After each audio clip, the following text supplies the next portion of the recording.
Good afternoon. It is Monday, July 20th, and on your screen is a live view of the Falcon 9 rocket as it awaits its 5:30 p.m. Eastern Daylight Time launch from Cape Canaveral Air Force Station in Florida. My name is Michael Andrews, and I'm a supply chain supervisor here at SpaceX. And welcome to our webcast coverage for the ANASIS-II mission. Our customer today is Lockheed Martin on behalf of the Republic of Korea. Per the customer's request, we will not show payload deployment today. However, we will stay live on the webcast and bring you verbal confirmation of spacecraft separation. We are just at under T-minus 11 minutes and counting, and all systems are go for an on-time liftoff this afternoon. But if for some reason we are not able to launch today, we do have a backup window tomorrow at 5 p.m. Eastern.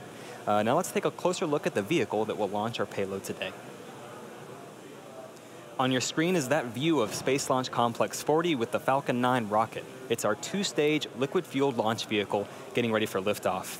Falcon 9 stands at about 230 feet tall, 70 meters tall. That's greater than the wingspan of a 747 aircraft.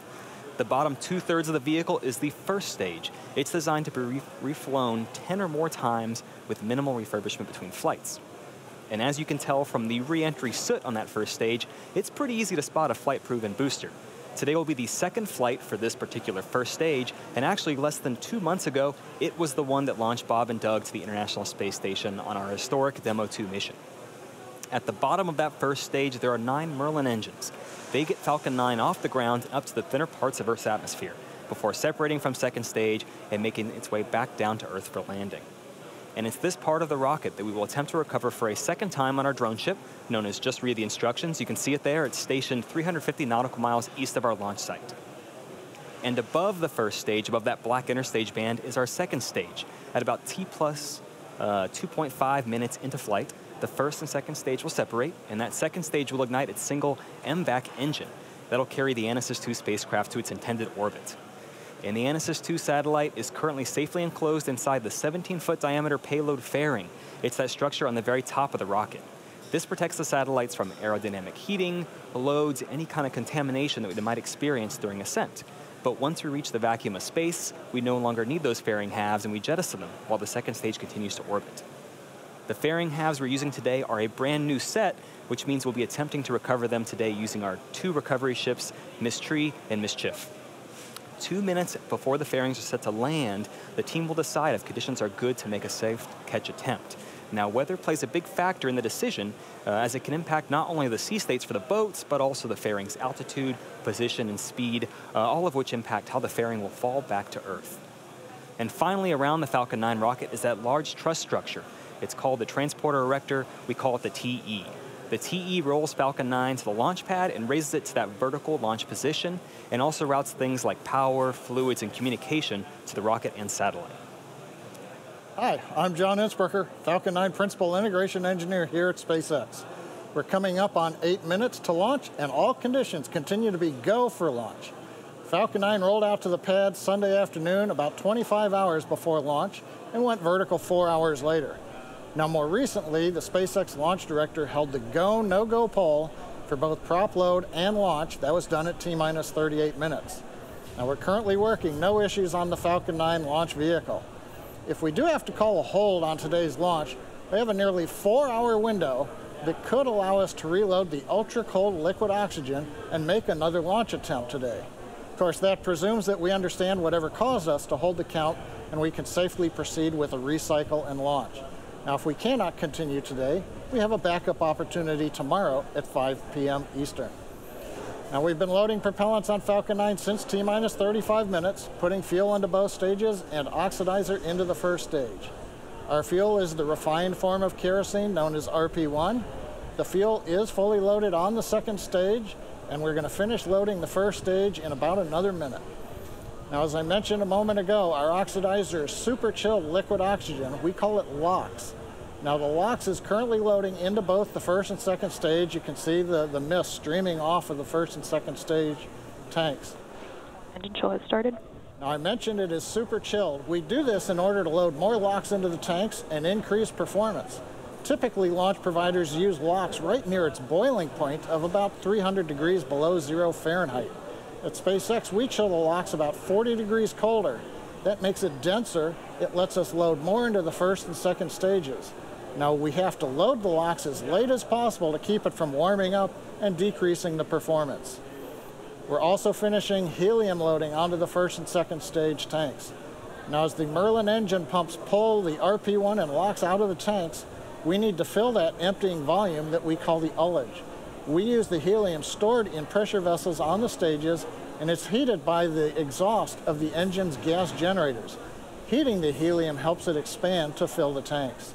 Now, a moment ago at T-minus 7 minutes, we heard engine chill begins. We're now allowing a small amount of the super chilled liquid oxygen to flow past the turbopump inlets. That's cooling them down to avoid thermal shocks when we light the engines at T-minus 2 seconds. On the spacecraft side, the team did transition the ANASIS-II payload to internal battery power starting inside of T-minus 30 minutes. That work is complete, there are no issues, and there are no further actions required before launch. We're launching out of the eastern range. The good news is air and sea space is clear. Weather balloons that have been released show the upper altitude weather is good. We did have to delay the T0 30 minutes for a small rain shower that was crossing the trajectory path. That was moving out of the way, so right now weather looks to be good for a launch in just over 5 minutes, as all systems continue to be go for liftoff at 5:30 p.m. Eastern Time. As we mentioned earlier, our customer today is Lockheed Martin on behalf of the Republic of Korea. We now have a quick message to share from Korea's President of the Agency for Defense Development. 안녕하십니까. 국방과학연구소 소장 남세규입니다. 코로나19로 어려운 환경에도 불구하고 아나시스-II 위성 발사에 헌신하시는 여러분께 감사드립니다. 아나시스-II 위성은 한반도 평화를 위한 것으로 한국의 IT와 우주 분야 연구개발의 한 단계 도약이 되길 희망합니다. 올해 창설 50주년을 맞는 국방과학연구소는 아나시스-II 위성 발사의 의미가 남달라 저도 코로나19 상황으로 발사장에 직접 참여하지 못해서 안타깝게 생각합니다. 비록 물리적 거리가 멀리 있지만 지능적인 온라인상의 사회적으로 가까워진 거리와 시간 때문에 저도 마음은 발사장에 계시는 전문가 동료 여러분들과 함께하고 있습니다. 락히드 마틴, 에어버스, 그리고 세상에서 가장 스마트한 펠콘 9 발사체 발사를 주관하는 스페이스X 모든 분들의 노력에 감사드립니다. 아나시스-II 위성은 대한민국 국방부, 방위사업청, 합동참모본부, 각군 관계자와 특히 함께 연구한 국방과학연구소 위성통신체계단이 응원하고 있습니다. 아나시스-II 위성 발사와 목표한 궤도내 시험까지 성공하길 진심으로 기원합니다. 우주의 신들은 하늘길을 열어라. 펠콘 9 나가신다. 아나시스-II 완벽하라. 감사합니다. We're currently 3.5 minutes from liftoff. Falcon 9 is now moving into the final stages of the countdown. The vehicle remains in good health. Now, during that video, the transporter erector strongback did retract to the launch position, moved a couple degrees away. That's what we need, sufficient for liftoff of the Falcon 9. Fuel loading is complete on both first and second stages. The liquid oxygen loading is wrapping up on the first stage and will complete at T-minus 2 minutes on the second stage. Now, 1 minute before liftoff, you'll hear the announcement that Falcon 9 is in startup. That means the rocket's internal computers on first and second stage are controlling the launch countdown. Now, the mission manager reports the ANASIS-II space vehicle continues to be go. The range continues to be green for launch, and the weather is looking good. Now, once again, as a reminder, if we don't launch today, we have a backup opportunity tomorrow at 5 p.m. Eastern. 2.5 minutes to launch. We have closed out the first stage liquid oxygen load. That just leaves stage 2 LOX loading to finish.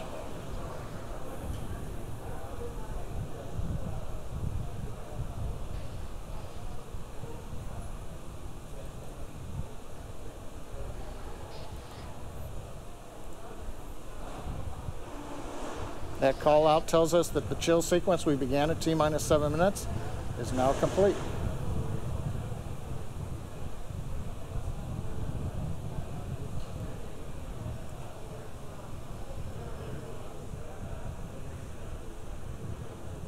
Stage 2 LOX load is complete.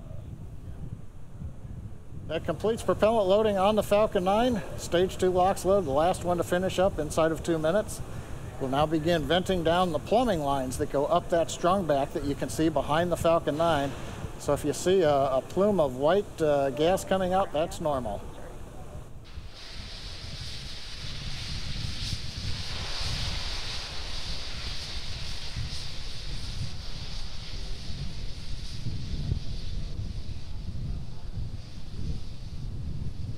You can see in the view from the camera, we're now venting down the liquid oxygen lines on the strongback, getting ready for launch. Next event will be startup, coming at T-minus 1 minute. Falcon 9 is in startup.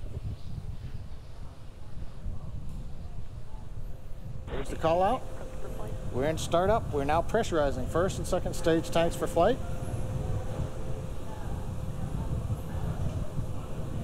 LD countdown net, go for launch. There we go. The final call to SpaceX launch director is given to go for launch. We're at T-minus 35 seconds and counting. All systems are go. T-minus 30 seconds.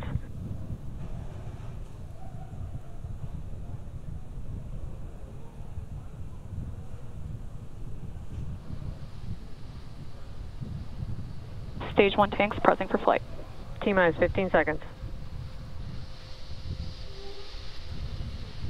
10, 9, 8, 7, 6, 5, 4, 3, 2, 1, 0. Ignition. Liftoff.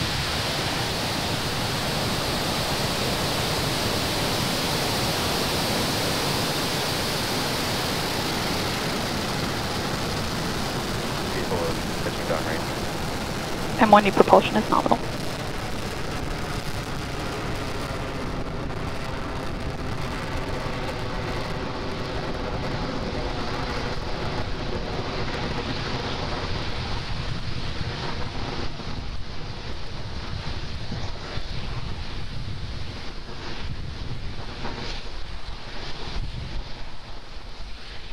Plus 40 seconds. Everything looking good? That's the call out. Says M1D engines are throttling down, getting ready to reduce vehicle acceleration in preparation for the period of maximum dynamic pressure. We're in the bottom of the throttle bucket, as they call it. Now the Merlin engines coming back up to full power as we get ready to go supersonic. Vehicle is supersonic. Supersonic, we're coming through the period of maximum dynamic pressure. Vehicle has reached maximum aerodynamic pressure. Guidance engineer confirms we're through the period of greatest pressure on the vehicle. Continuing downrange, trajectory looks good, propulsion looks good, avionics looks good.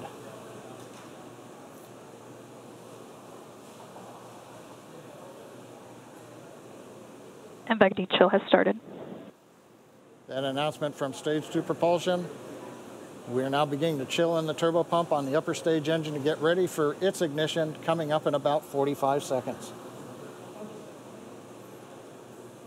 Nice view from the SpaceX cameras at Cape Canaveral as we head east out of Space Launch Complex 40 into the first of 2 orbits planned for today. This orbit is the parking orbit, a low Earth orbit trajectory that will take us over the equator and will eventually relight the upper stage engine to transfer us into the desired geostationary transfer orbit. Now main engine cutoff, or MECO, coming up in several seconds, followed by pneumatic separation. The first stage pushes away from the second stage, and then ignition of the second stage engine.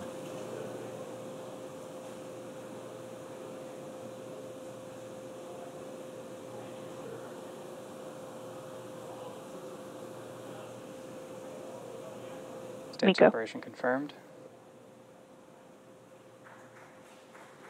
MECO on time. Stage sep looks good. And the call out, MVAC D engine is at full power. The view on the left screen, you can see the large titanium grid fins now slowly opening. That begins about a 2-minute period as we slowly rotate the first stage around to get it ready to come back through the atmosphere and land on the drone ship in the Atlantic off the east coast of Florida. Right-hand side, second stage engine glowing red. That's normal for the MVAC D. Trajectory. Trajectory is nominal, we've heard from the guidance engineer. Great views coming from space. We're coming up on fairing deploy.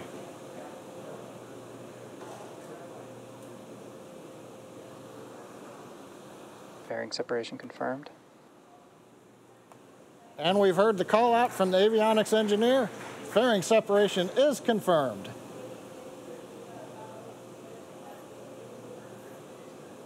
I think you can see in the background behind the MVAC-D nozzle, one half of the fairing way in the distance as it went past the camera. So right now we're coming up 4 minutes into flight. Trajectory is looking excellent. We're right down the middle of the road. Power on the upper stage engine is good. Bermuda is now getting the telemetry from the Falcon 9, and we're getting great views from space at T plus 4 minutes and 13 seconds. For those of you just joining us, we had a successful liftoff of our Falcon 9 rocket at 5:30 p.m. Eastern Time from Cape Canaveral. On the right-hand side of your screen, our second stage, its engine is glowing as we continue to take the ANASIS-II satellite payload to its desired orbit. On the left-hand side, our first stage. We're beginning our recovery attempt on our drone ship out in the Atlantic Ocean. The next milestones coming up include that first stage's entry burn, followed by the second stage engine cutoff, known as SECO-1, the first stage landing burn, and then that hopeful landing. The entry burn will occur at about 6.5 minutes after liftoff. And what you don't see pictured here are those two fairing halves. They've been jettisoned, and it will take some time for them to get down to sea level. So we won't be covering on the webcast that recovery attempt status, but stay tuned on social media for updates.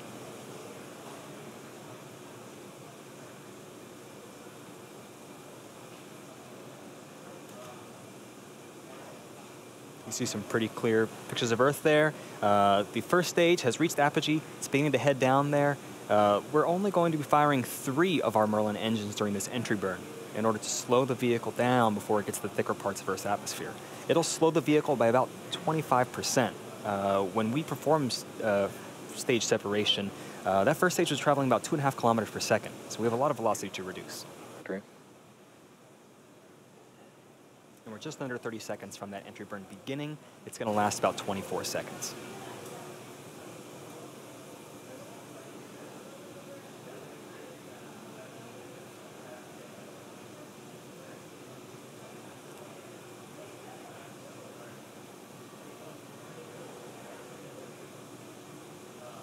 We're 10 seconds away from entry burn. Hopefully we'll be able to hear that call out and have visual confirmation that burn's begun.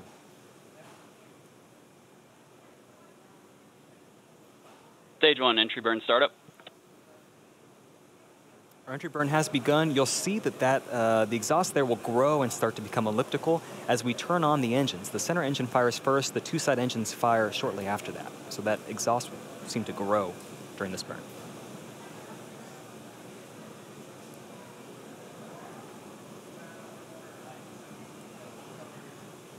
Stage 1, entry burn shutdown. All right, 1 burn down, 1 to go. That's the landing burn. It'll occur in about 1 minute from now, along with the next milestone, the second stage engine cutoff, or SECO-1. That'll be at T plus 8 minutes, 7 seconds. During SECO-1, we shut down the second stage MVAC engine on the right-hand side of the screen. Also signal first stage, Cape Canaveral, expected. In about 25 seconds after SECO-1, Falcon 9 will touch down, hopefully, on our drone ship. Just read the instructions. Currently, it's in the Atlantic, about 350 nautical miles off the coast of Florida. Start of terminal guidance.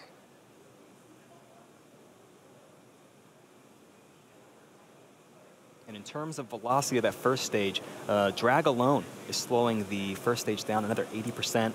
That landing burn will take us back to get that last 20%, touch us down safely.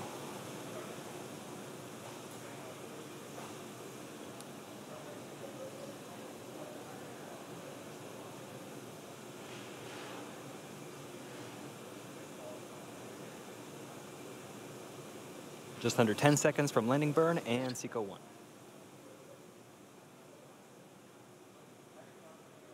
SECO.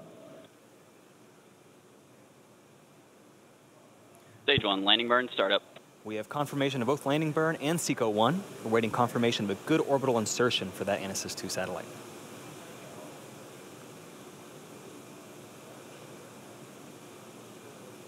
And And the landing Stage lights one. also, landing laser deploying now. Nominal park orbit insertion. And there it is. That is our 57th successful landing of Falcon 9 on our drone ship. Just read the instructions. While we were watching that landing, we also had confirmation of nominal orbit insertion.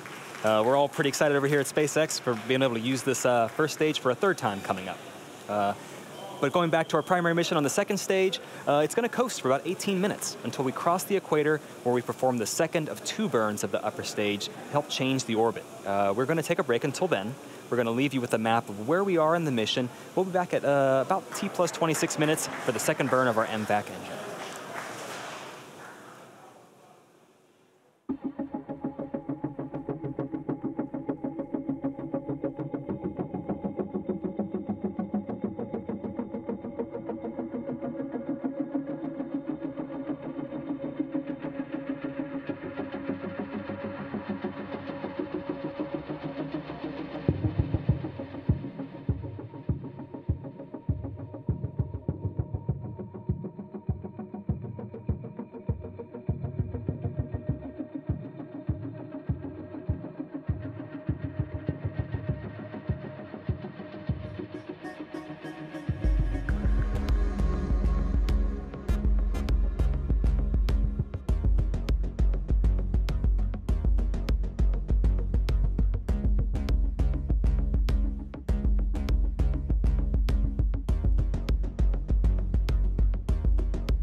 Also signal Bermuda as expected.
Acquisition of signal, goodbye.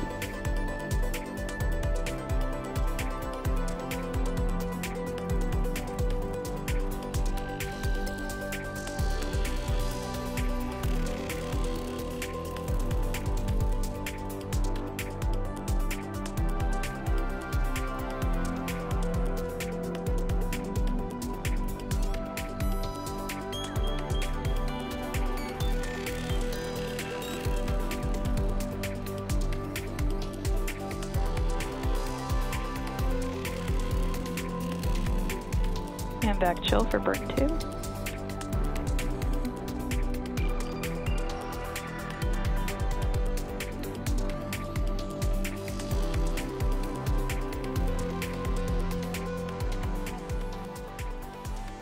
Welcome back. John Insperker here at SpaceX headquarters in Hawthorne, California. It's T+26 minutes. In about 30 seconds, we're going to get relight of the upper stage engine called second engine start number 2, actually second stage engine start number 2, or SES2.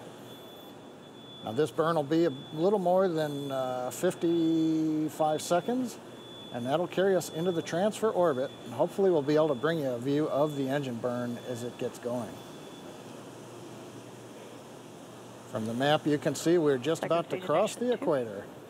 That's where you do an inclination change that's most efficient. We've got ignition on the upper stage engine. And propulsion engineer calls out that the ignition looks good. We're up at power.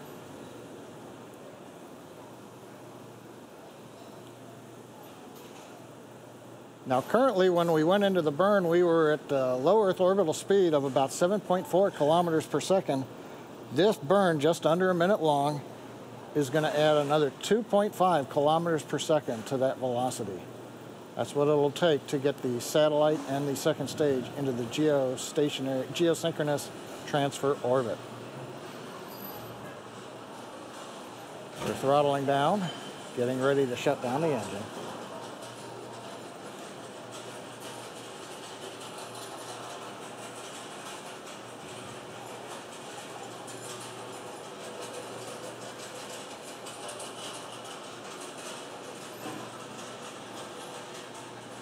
SECO 2. SECO 2 confirming the second stage engine cutoff number 2. Now we're going to wait and listen for guidance to tell us how the orbit looks.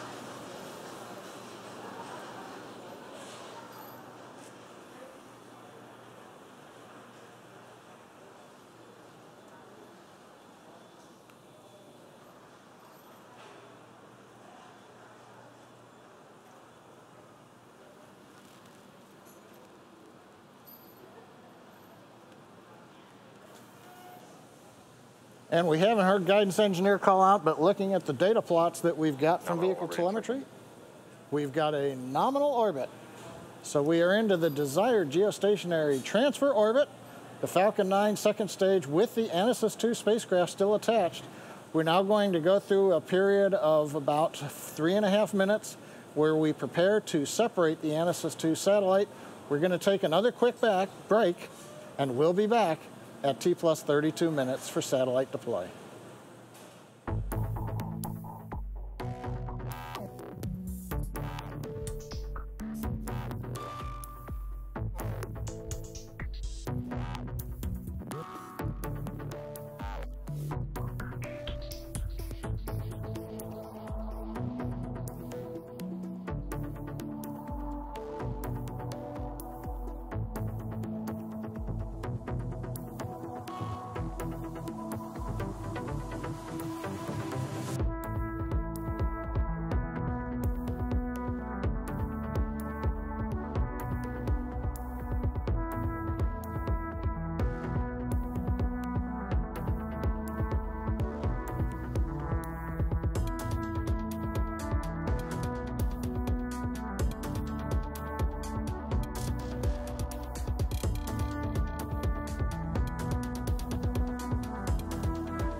Acquisition of signal, South Africa.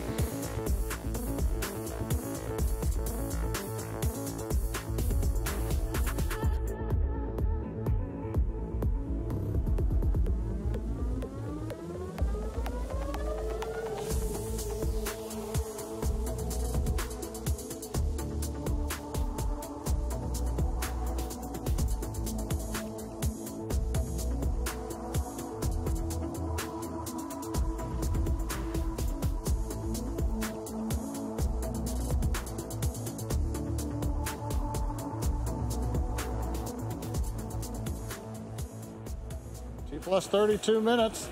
It's been a great mission so far. Falcon 9 lifted off. We had a 30-minute weather delay because we had a little bit of a shower band go by the trajectory. But when we launched, had great skies. We had great views from first stage and second stage. Saw the first stage land on the drone ship. We've done the 2 burns of the upper stage engine. Both of them were nominal.